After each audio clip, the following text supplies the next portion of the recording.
السلام عليكم ورحمة الله وبركاته. وصفتنا اليوم هي المنسف الحلبي، منسف الفريكة والرز بلحم الغنم. فيلا معي لقلكن على المكونات وكيف بدنا نساوي.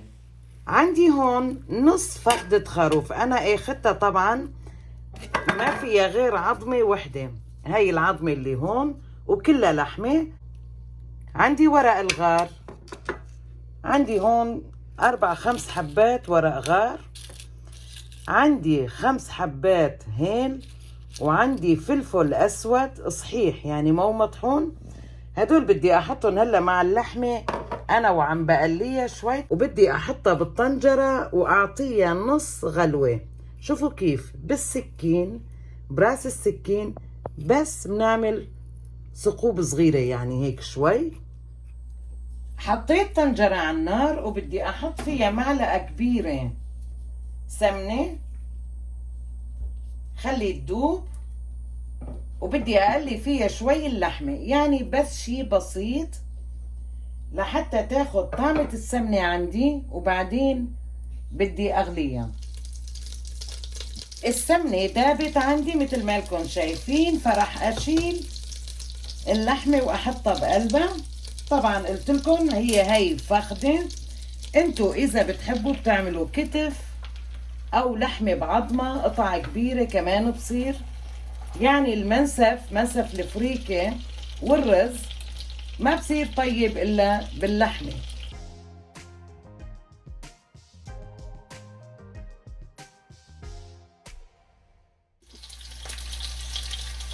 هلأ بعد ما تقلت عندي الفخدة شوي، شوفوا ما شاء الله أخذت لون كتير حلو، وطبعا تشربت طعمة السمنة. فرح أحط التوابل اللي قلت لكم عليهم. بدي أحط المي، ما بنحط مي كتير شي تتسبح، لا، حطيت أنا هون 1.5 لتر مي وبكفي. بقلبها دايما على الوشين. وهذا الملح معلقة كبيرة كمان بدي احطه معه لحتى تتشرب ملحة كمان. هلا من حركة هيك.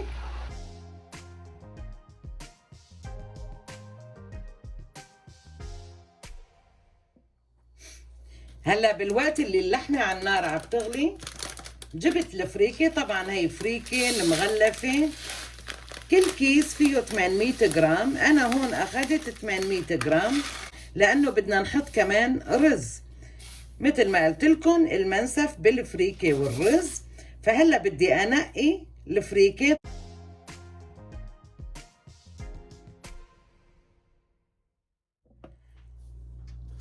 بعد ما نقيت الفريكة واللحمة صار تقريبا نص ساعة، طبعا طفيت عنا النار. بدي احضر معكم الخلطة اللي بدي ادهن فيها اللحمة. اخذت معلقة طعام، شوفوا كيف، معلقة طعام لبن زبادي، ما بدنا كتير.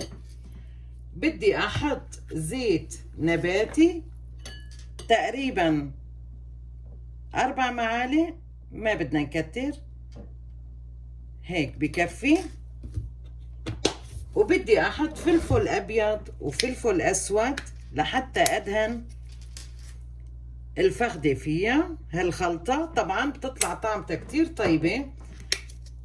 بدي احطها هلا بالفرن وعلى مهلة منعيفة لحتى تستوي على المظبوط.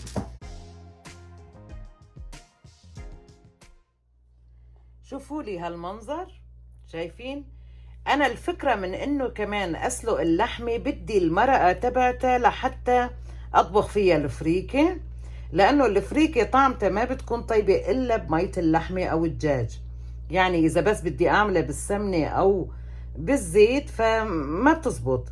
فلذلك هالمي هلا بدي اصفيها هالمرقة وبدي اطبخ فيها الفريكة.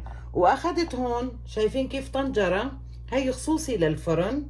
هلا بدي احط اللحمة بقلبها وبدي ادهنها بالتتبيلة اللي عملتها، وبحط شوي من المرقة هي كمان.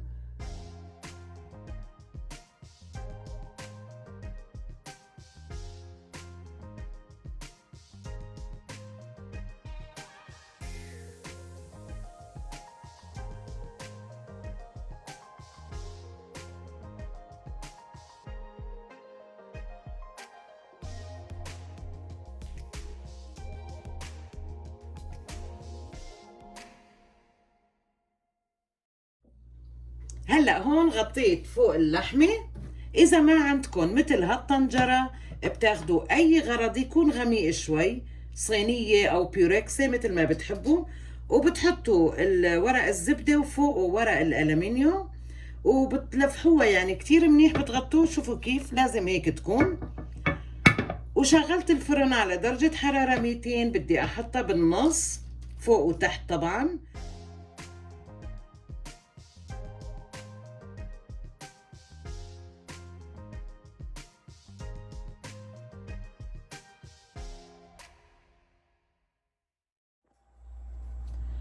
هلا مية الفريكة صارت تغلي عندي، والفريكة طبعا غسلتها ما شاء الله، سمنتها كتير منيحة لأنه هي مية اللحمة. وطبعا أنا كنت حاطة معلقة سمنة عم بقلي فيها، وملحها ظابط كمان كتير منيح. فهلا بدي أحط الفريكة وبدي أشوف إذا بنحتاج لمي كمان. بنعطيها تحريكة ومنشوف. هلا المي تقريبا فوقها اكتر من اصبعتين، يعني 3 اصابع. شايفين كيف مبين عليكم المي كتيرة. فهلا بدي اخليها تغلي، يعني تقريبا لحتى ما تستوي بتاخد قريب الساعة على نار هادية. هلا بلشت تغلي عندي، بس تصير غلوتها سريعة. شوفوا كيف ميتها كتير منيحة.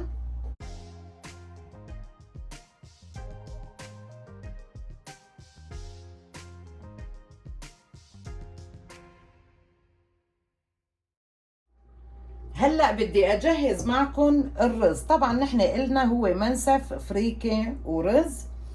اخذت معلقة كبيرة سمنة نباتي، وحطيت معلقتين كبار زيت نباتي بالطنجرة. بدي ادوبها هلا. طبعا الفكرة من الزيت انه بيخلي الرز ياخد لمعة حلوة وما يلزق ببعضه، يعني ما بيتخبص. فدائما لما بتطبخوا الرز حطوا لكم معلقة او معلقتين طعام زيت نباتي مع السمنة.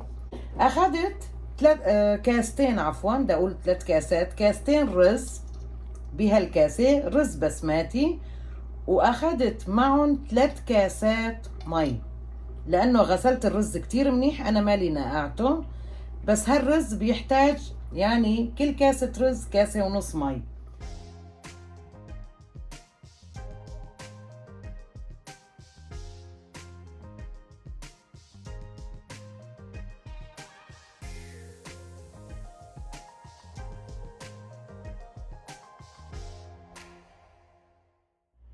هلا بعد نص ساعة راح اكشف على الرز واشوف ما شاء الله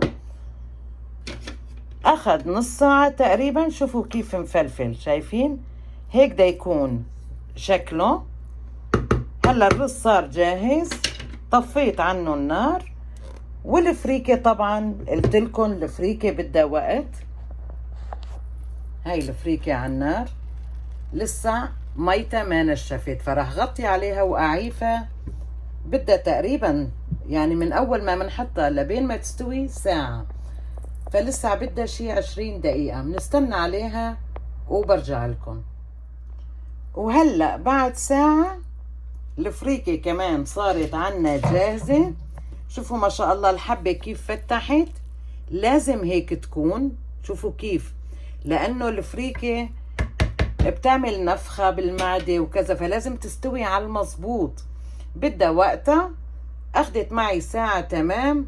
فهلا صارت الفريكة عندي جاهزة والرز جاهز واللحمة كمان. هلا بطالع بتشوف.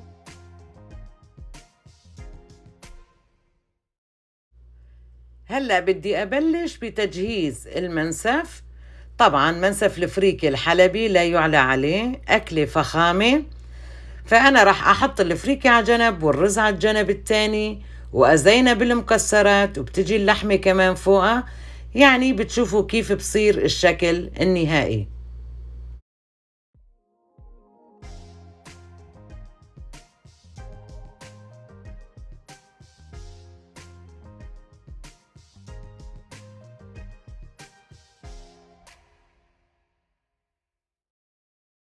وهيك منكون وصلنا لنهاية الفيديو.